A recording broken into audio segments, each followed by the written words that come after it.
Okay, welcome to day one of the presidency. There's going to be 5 days on presidential notes. We're going to be talking about Article 2 today. We're going to be talking about the different hats the president wears today. We're going to be talking about how the government's organized and some cool things about what the president's perks are as being president of the United States. So I'm going to do this standing, so I'm having a little bit of trouble sitting down, kind of like gesticulating everything that I do to kind of make things a little bit easier for me to teach. So I hope this works, and then it kind of allows you guys to learn a bit better. So, formal qualifications. In order to be president of the United States, you have to be a natural born citizen. Now, the question mark means that this has never been challenged in court. The idea that you have to be born in the United States, no one's sure. They're pretty sure that's what it means. But there's some ideas that if your parents are U.S. citizens, you're born in a territory or in a military base, or if your parents are ambassadors and you're born at the embassy, you could still be president. You have to be 35 years old, which is why Pete Buttigieg could be running for president. And you have to have lived in the country the last 14 years. The big deal here is that they were really concerned that there would be foreign influence on the president of the United States. So they made sure that they kind of prevented the president from being foreign born and lived abroad for a long period of time before they could become president. Now, president only serves a 4-year term. We've done that. Remember, House serves for 2, president serves for 4, Senate serves for 6. These are staggered elections to prevent factions way back in Chapter 2. The 22nd Amendment limits the president to 2 terms. Okay, so the 22nd is 2, super easy to remember. 22nd Amendment limits the president to 2 terms. All right.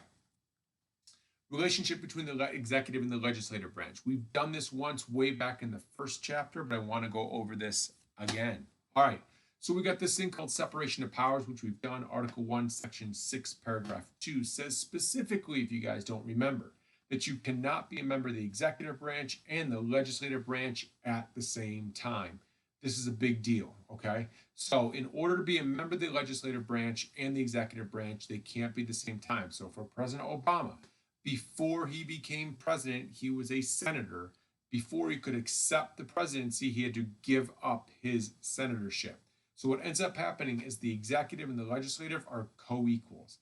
What I don't mean equals, co-equals is they have equal amounts of power, but they need each other in order to get stuff done. Look at the presentment clause, last chapter. In order for Congress to pass a bill out of Congress, it has to go through both the House and the Senate. Look what's going on in the Senate right now with the coronavirus stimulus bill, right? Started in the House, got through, went to the Senate, can't get it done. So right now we're waiting in the Senate to get that bill done so that there's money for the country to spend on what's going on with this coronavirus in the country. Now, a presidential form of government is completely different than a parliamentary form of government. In a parliamentary form of government, members of the executive branch are also members of the legislative branch. So in order to be a prime minister or a premier in a legislative form of government, you have to first be chosen by the people and get elected into the legislature. And then the legislature will choose the prime minister. Now, here's the kicker. You always have to be a member of the majority party to be prime minister. Kind of like the Speaker of the House is chosen by the House, but it's really the majority party. The prime minister is chosen by the legislature, but it's always got to be the majority party. So there's not the same level of checks and balances that are going on right now in our country that there would be in let's say, a parliamentary form of government. So let's talk about the different roles the president wears. Now, before I start explaining this, I want you to think about the roles or their hats. Okay, now at the end of this, you got a Quizlet up at the top. You can practice with that. But in order to understand these hats, I don't want you to imagine baseball caps where you take off one and put on the other one. Okay, I want you to imagine a baseball cap that's got 7 brims. And when the president wants to switch roles, he takes it and he just switches roles from one brim to the other brim, right? So what I want you to imagine is all of these roles are interconnected. So if the president messes up on one, he messes up on the other ones as well, or that power goes down. Like I said, there's a Quizlet at the top. You guys can go check that out at the end of this. Now, the president, first role, chief of state, an inspiring example for the American people. Now, award medals, congratulate astronauts, make patriotic speeches, like the president has been doing every single day since this coronavirus thing hit. He's trying to really get the people going and feeling good about what's going on.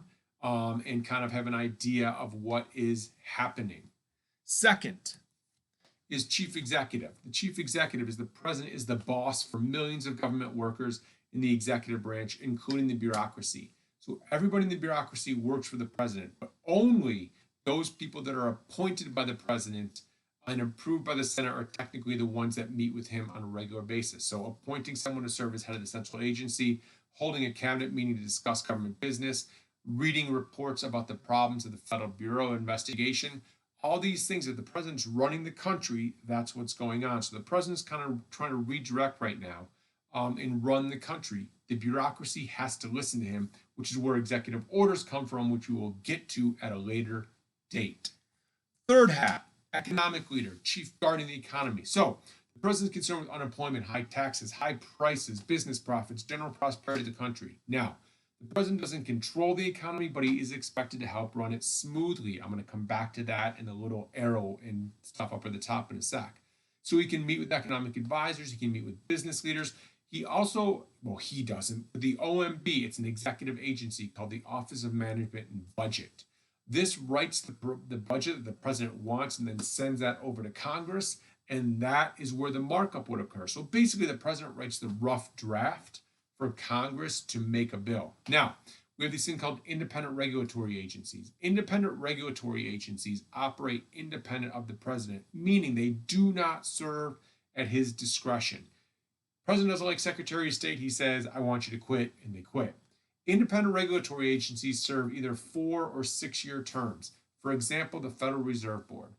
If the president doesn't like what he's doing, he can try to influence them through speeches or through calling them, but they don't have to do what he wants. Here's the problem with economic leader. The president gets all the credit if the economy is going well, and the president gets all the blame if the economy is doing poorly.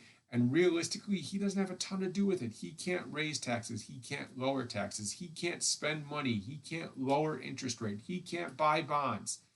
These are all groups of people that are outside his purview. This is a big deal, and you're going to see more of this. He wants to spend the money. He wants to send money out to citizens. He wants these trillions of dollars going out, and he can't do it without Congress. This is a huge role that the president technically has responsibility for, but doesn't have a bunch of power over. Okay, next hat. Commander-in-Chief. President's in charge of the U.S. Armed Forces, the Army, the Navy, the Air Force, the Marines. All military generals, admirals take the order from the president. He can go to a Navy yard. He gets to decide whether to use the armed forces outside of the United States. Not inside, but outside of the United States. He can call out the National Guard to stop a riot. He can nominate the Secretary of Defense. But what he cannot do, right, is he can't use the military domestically. Okay? What I mean by that is, the president just called out the Army National Guard in New York. Maybe you've heard about this. Coronavirus is blowing up there, right? Now, once he calls out that Army National Guard, because New York's not in rebellion, the power of that National Guard goes to the governor of New York. So Governor Cuomo now is in charge of the Army National Guard. President can't do anything with the Army domestically unless there's a rebellion going on. The Whiskey Rebellion. Brown v. Board of Education, states not let African Americans go to public schools. Then the military can be called out. Other than that, he'll call out the National Guard and he cedes that power to the governor of that state. So yeah, they're part of the Army, meaning that the National Guard will pay for it, but no domestic problems, governor gets to control the National Guard. Next hat, chief legislator. Now the president's got a bunch of power as chief legislator. All right, he can invite members of Congress to negotiate. He can sign bills or he can veto bills. He can make the State of the Union address with that bully pulpit speech. Don't forget that. The president's really popular. If the president's really popular, that bully pulpit speech works great. He can hold a press conference to announce his legislative agenda, meaning, hey, this is what I want Congress to do. Other thing he can do is issue a veto threat. A veto threat is when the president says to Congress, if you take all that time to pass that bill and you send that bill to me, I'm going to veto it. Have fun overriding me. Remember, overriding a veto, 2/3 of both houses, right? Not 2/3 of Congress. So he has all that power. Now, if negotiating doesn't work and vetoing threat doesn't work and calling press conferences doesn't work and giving speeches doesn't work, you see that kind of picture over to the right with Lyndon Baines Johnson. He was a negotiator that used a different method. He would also try to intimidate people. So you see that picture there with him and Abe Fortas, who happens to be his best or was his best friend. What Johnson would do is Johnson was like 6'4", right? And what he would do is he would bring people in. He'd stand really close, and then he would lean in just a little bit, so the person he was talking to would have to lean back just a little bit. And what it ended up being, he put you in the position where you didn't want to talk to that president. It was kind of freaky, right? So you would do anything to get out of it. So the president can influence laws. Remember, the president can't make laws, doesn't have that power, can only do what Congress says. That's presentment clause stuff. Chief of party. Okay, president helps get his members elected to office. So he might choose leading party members to serve in the cabinet. He might travel to a state to get one of the members of his party elected. What the president's going for here is a united government. That guy right there is Ronald Reagan, and he was a really good party leader, although he always had truncated government, which is amazing because he won the Electoral College in 1984, 525 to 13. It wasn't close, but he could never get to that united government. So, three types of government. Party role, he wants united, right? That's where the House, the Senate, the presidency are all the same. He doesn't want divided, which is the presidency is one party and the House and the Senate are a different party. And then truncated would be the better of the either divided or truncated, where the president is one party, one chamber's his party, and the other chamber's the other party, has the most influence. Right now, we got truncated. President's Republican, House is Democrat, Senate is Republican. Okay.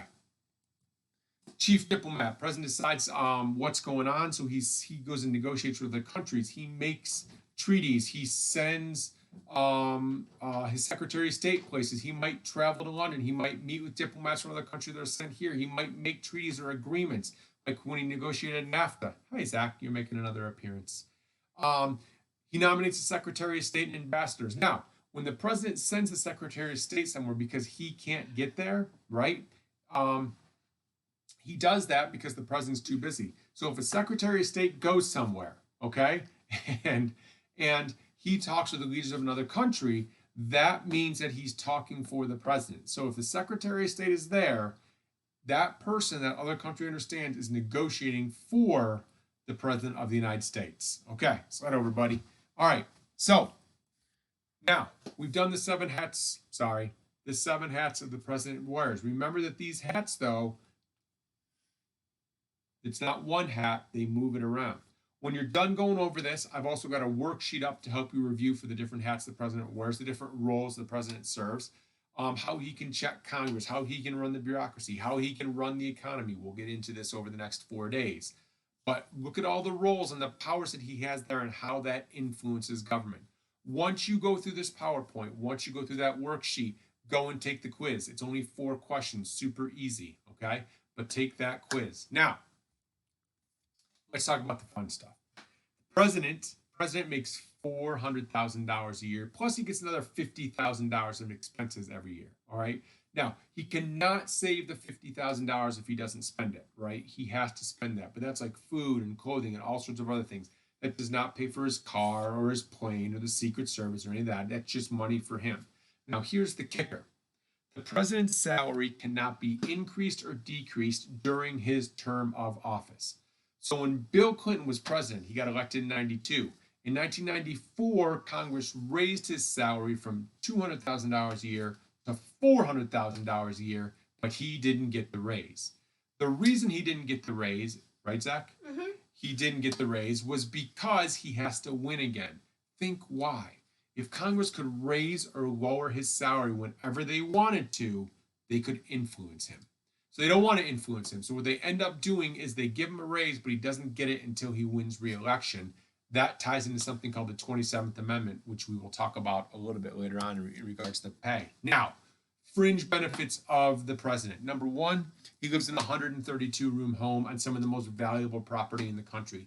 Now, here's the cool thing about that home. Not only is it the White House, but he gets to redecorate it any way he wants when he moves into office, all right? So that means that he could change the silverware, change the china, paint the walls, add new drapes, and he can add exercise rooms, right? So one president added a bowling alley, another president adding a swimming pool. This is all in the basement. Obama had a basketball court put in. So you can decorate the house the way that you want to. He's got an office staff of, he's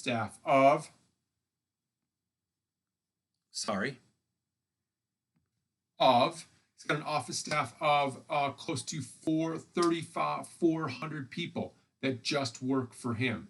These people do what the president wants, and they carry out what's going on. He used to own a boat, but Carter sold it. Whenever there's a problem, it's always Carter. He's got a fleet of automobiles. In fact, he has 3 of these with him at all times. That car is called the Beast. That is one of the most heavy cars in the world. It weighs somewhere close to 10,000 pounds. Each one of the tires are made of Kevlar and they can't deflate even if they're shot. It's a keep running car on those tires. The engine is ginormous, although it takes a long time to get going because that car weighs 10,000 pounds. Nobody knows what the top speed is, but it's been estimated between 80 and 90 miles an hour. Each one of those windows can take a direct shot from a 50 caliber bullet and it will not puncture. Each one of the doors weighs as much as the door on a 747, right? That's a huge door that can take a shot from a rocket propelled grenade and the people inside will survive. It's got armor plating underneath where the people sit, so if it goes over a mine, the people survive. It's got its own oxygen system that if there's a gas or chemical attack, the driver flips a switch, it makes the whole car self-contained and they can survive for 30 minutes. It's got a freezer in the trunk with 3 liters of the president's blood when he goes abroad, so if he gets injured, it's okay, right? So all these things are what this car has. That's an expensive car. Nobody knows how much it is. Oh, and then Zach also told us last time that there's grenade launchers and shotguns rumored to be built in, and there's weapons in the trunk. They think that.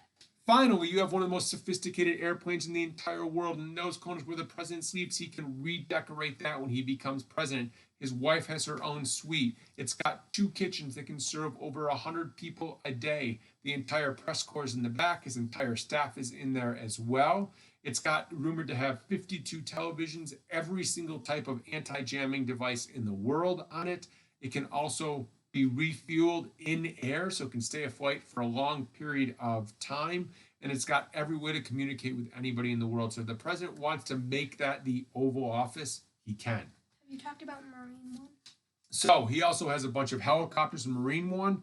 He has Camp David. He has medical care. It's rumored that he would have to clear at least $1.5 billion a year. So yeah, the president doesn't get paid a ton for his job, but he's got a pretty good job in the end because he lives like a king.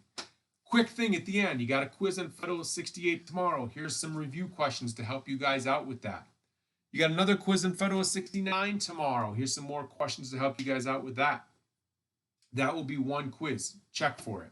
Finally, I hope you guys are being safe out there. The coronavirus is doing this, right? We've got a lot of things going on. There's a lot of information coming out, and the fact that there's this J curve going on, if you remember your geography, it's some scary stuff. Please take care of yourself. Don't take this lightly.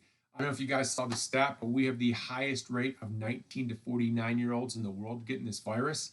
And nobody knows why. Rumor is a lot of vaping is having to do with it. Please take care of yourself. Remember, it's just not the one person you're interacting with. It's everybody that they've interacted with, and who are you going to interact with your family. Please be safe. I'll have a bunch of stuff out tomorrow. I think I finally figured this out. I forgot to play my music in the beginning, so I will play my music at the end. You guys have a great day. I forgot to start off with this, so I'll end with this. Hotchkiss School Day! Hopefully you came ready to learn. Shill Dog, out.